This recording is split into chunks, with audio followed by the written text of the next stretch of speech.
when this one arrived. It's always a bit of a shock when you get the photos. But Jasmine, this is it Alfie? It's Alfie, Alfie, yes. can you tell me a little bit about him? So who he belongs to? So he belongs to my son, JJ. Yep. He was a gift to his sister, who is 1 year older than him when she was born. And he claimed him basically ever since the day he was born, and he has not slept one night without him in his whole 17 years. Oh, lovely. Unfortunately, about 6 weeks ago, we have a giant puppy who broke in through his window, who has been eyeing off this soft teddy since the day we brought him home, and managed to do this. Oh, okay. Jay still is not talking to his dog brother. Okay.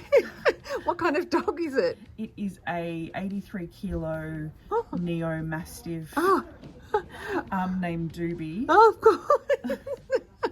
Lovely. Yes. Okay. Thanks so much. I will do my absolute best. So, yep, I started with all sorts of different little bits and pieces, trying to put the puzzle together. Actually, it's like a jigsaw puzzle when you start. So I start by pinning pieces together, and then just trying to see if every time that I do a piece, whether that in fact is going to work. So yeah, lots of these little pins. So these are the applique pins that I get from Clover, and the finger ring is something a friend of mine makes. So I made this one. So at some point I will show you all how to make this little thumb ring. It just makes life so much easier when you're trying to put these puzzles together. And man, oh man, this one was a big jigsaw puzzle. So yeah, little pins in place. Then I just will start ladder stitching, and I do it one piece at a time.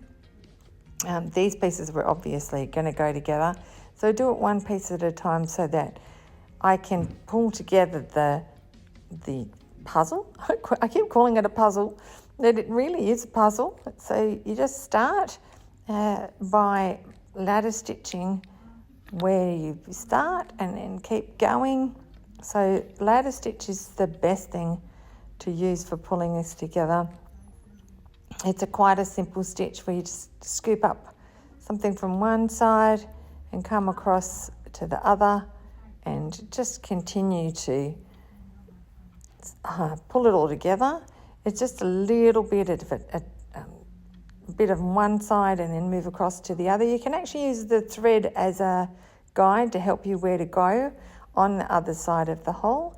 And then when you've done a few little stitches like this, so about an inch or so, you then just pull it all together. I use Gutermann with this. In this case, it was just a normal polyester Gutermann thread to help me, because it was the right colour, because Alfie was a bit grey, so we needed to use something that would pull it together. So I managed to get his head together pretty well. There was this great big long piece, and it was like, I have no idea where this is going to go.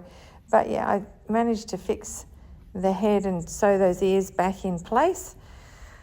It really was a big challenge. Then we moved on to the legs.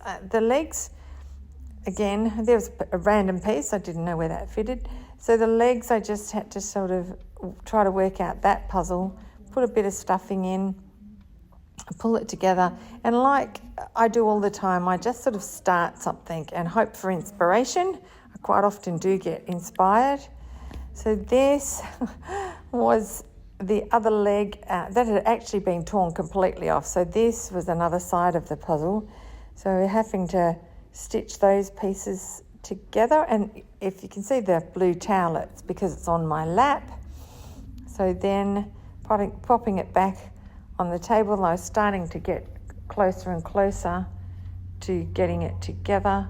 I used beautiful large floristry pins for this section.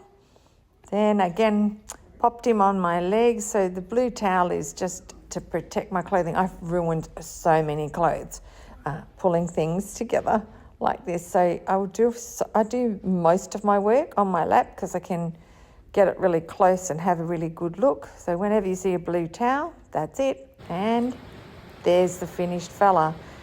So yeah, I'm pretty happy with how he turned out. And then here's the culprit. And yeah, what? No way.